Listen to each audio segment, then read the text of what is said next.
আসসালামু আলাইকুম। বিসমিল্লাহির রহমানির রহিম।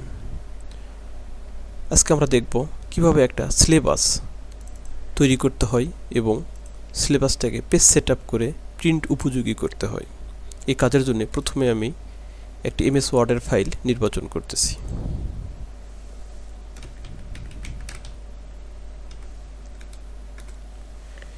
এমএস ওয়ার্ডের ফাইলটাকে প্রথমে আমরা পেজ সেটআপের মাধ্যমে কাজের উপযোগী করে নেব।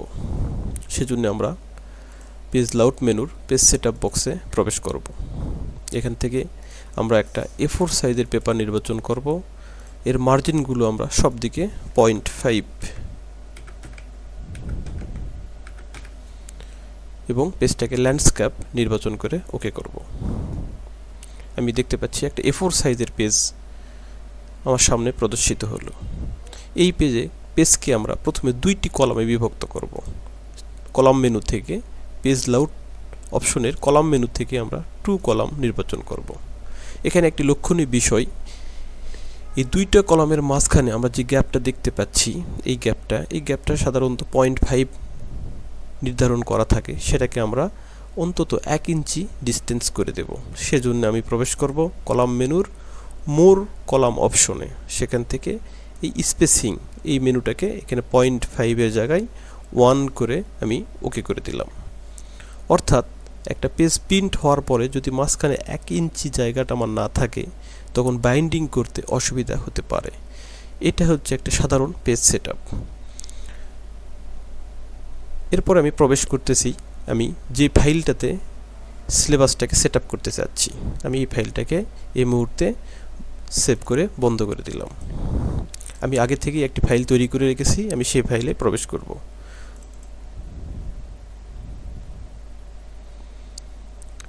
এই ফাইলের আমরা প্রিন্ট উপযোগী করতে চাচ্ছি।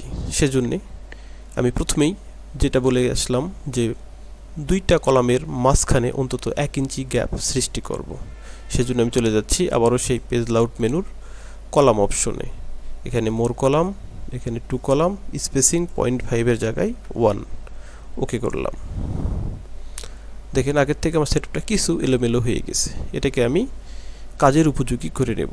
এখানে প্রথমে আমি লক্ষ্য করব যে আমার পেজ কয়টা আছে। এখানে আমি ছোট করে একটু পেজটাকে এক নজরে দেখতেছি। 1 2 3 4 5 6।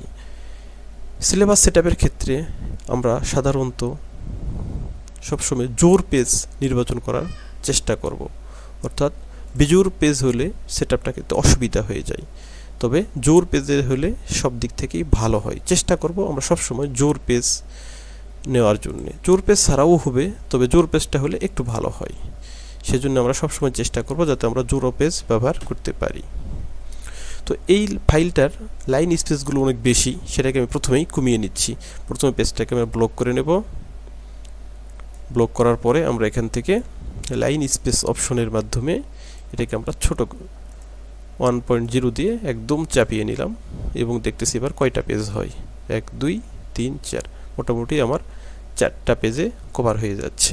এরকম ক্ষেত্রে প্রথমেই আমি আবার সেটআপটাকে আবার দেখে নিচ্ছি সব দিকে ঠিক আছে কিনা।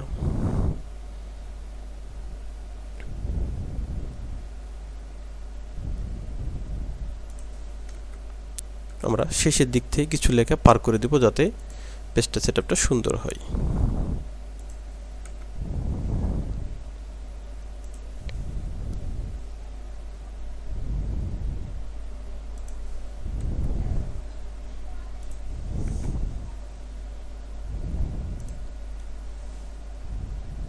লক্ষ্য রাখবো সেটআপের পরে যে লেখাগুলো পেজের বাইরে চলে যাচ্ছে সেগুলোকে আমরা পেজের ভিতরে প্রবেশ করাবো।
জি, আমি এবার পেজটাকে 4টি পেজে সঠিকভাবে সেট করে নিলাম।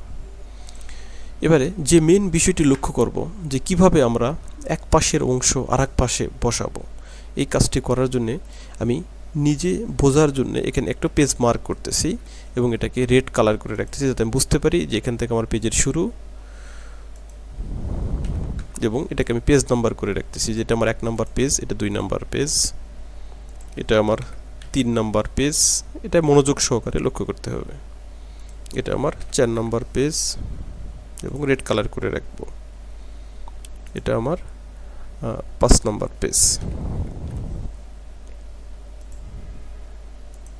এটা 6 নাম্বার পেজ। এটা 7 নাম্বার পেজ।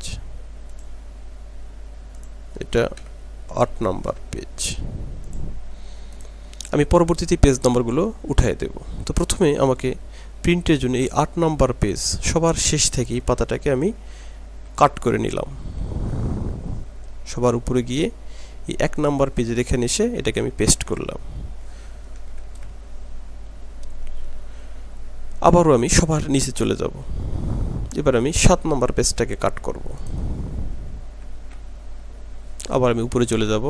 যাওয়ার পরে 1 নাম্বার, এই পাশে থাকবে 2 নাম্বার, এখান থেকে 3 নাম্বারের জায়গাতে আমি 7 নাম্বারটাকে স্থাপন করে দিলাম।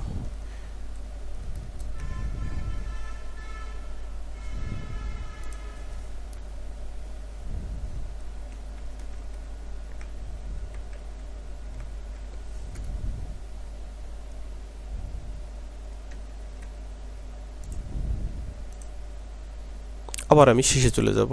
সবার শেষের পেজ 6 নাম্বার পেজটাকে আবার আমি কাট করে নিলাম এবং এটাকে আবার আমি নিয়ে এসে এই 3 নাম্বার পেজের এখানেই এটাকে আমি পেস্ট করে দেব।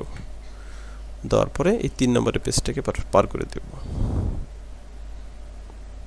এবং শেষে যে পাতাগুলো দেখতে পাচ্ছি সবার শেষে কার্সর রেখে ডিলিট চেপে এই পাতাগুলোকে আমি ডিলিট করে দেব।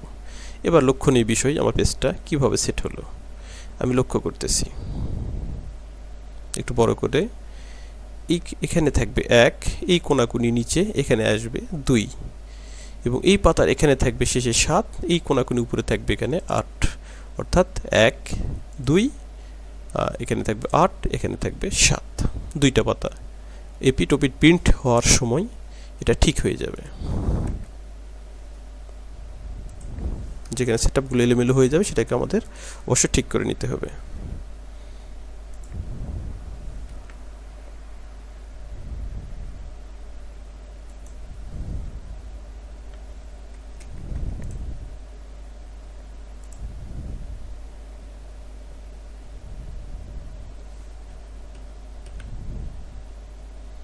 যার কারণে আমার এই লাল কালি দিয়ে পেজ নাম্বার রাখা, যাতে আমি বুঝতে পারি যে এক পেজের ডকুমেন্ট অন্য পাতায় প্রবেশ করলো কিনা। তাহলে যেটা দেখতেছিলাম 8 7 1 2, ঠিক এভাবে এখানে থাকবে 3, তার বিপরীতে থাকবে 4, ঠিক এই পাশে 5, তার এই পাশে 6। এই পাতাটাকে আমি একটা সেটআপে নিয়ে নিলাম।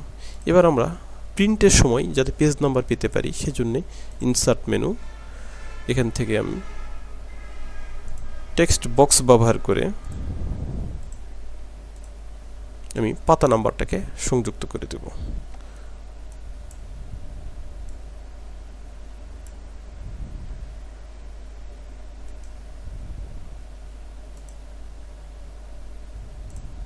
টেক্সট বক্সের বাউন্ডারিগুলোকে আমরা 0 করে দেব, যাতে আমার কাজে ঝামেলা না করে। ওকে, এবং এই টেক্সট বক্সটা যেন প্রিন্টের সময় শো না হয়, যার কারণে আমি টেক্সট বক্সের কালারটাকে নো করে দেব। সেই জন্য শেপ আউটলাইন, এই কালারটাকে আমি নো আউটলাইন করে দিলাম। এবং এখানে আমি এখন লিখব, হোম মেনু থেকে বাংলা ফন্ট নির্বাচন করব, লিখব পাতা 1, সেন্টার করে দিলাম এবং এটাকে আমি যতটুকু সম্ভব চাপিয়ে দিলাম। ফন্ট সাইজ আমি একটু বাড়াই দিলাম।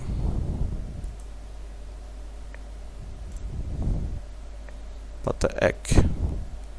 এখন আমি এই বক্সটাকে প্রতিটা পাতায় ট্রান্সফার করে দেব। এই পাতায় দিচ্ছি, এই পাতার পাতা নাম্বার কত? পাতা নাম্বার 8, দিলাম 8। এখন উপর থেকে আমি এই 8টাকে বাতিল করে দিলাম, এই পাশের একটাকে সরাই দিলাম। এটাকে আমি কন্ট্রোল সি দ্বারা কপি করে নিলাম, পরবর্তী পাতায় চলে গেলাম, এটা আমি পেস্ট করে দিলাম। এটাতে আমি পাতা নাম্বার দিব 7, এটাতে আমি পাতা নাম্বার দিব 2 এবং উপরে যে লাল কালির পাতা নাম্বারগুলো ছিল সেগুলোকে আমি উঠিয়ে দিচ্ছি। সেম এখানেও আমি পেস্ট করলাম, পাতা নাম্বার দিব 3, পাতা নাম্বার দিব 6 এবং লাল কালির পাতা নাম্বারগুলোকে আমি উঠিয়ে দিব। সেম পরবর্তী পাতাতেও আমি যে পেস্ট, এটাতে আমি পাতা নাম্বার দিব 5, এটাতে আমি পাতা নাম্বার দিব 4 এবং উপরের এই পাতা নাম্বারগুলোকে আবারও আমি মুছে দেব। এই আমার একটা সিলেবাসের জন্য পেজ সেটআপ হয়ে গেল। এটা যখন আমরা প্রিন্ট করব তখন সুন্দর আকার একটা বইয়ের মতো হয়ে প্রিন্ট হবে এবং এটা আমরা এপিটোপিট প্রিন্ট করব। এটাকে আমি সেভ করে দিলাম এবং এটাকে আমি একটা পিডিএফ ফরম্যাটে ট্রান্সফার করে নিচ্ছি। সেভ মেনু থেকে পিডিএফ, এখানে আমি সেভ করে দিচ্ছি।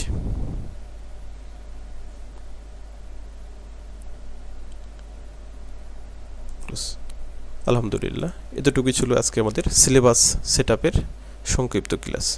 আসসালামু আলাইকুম।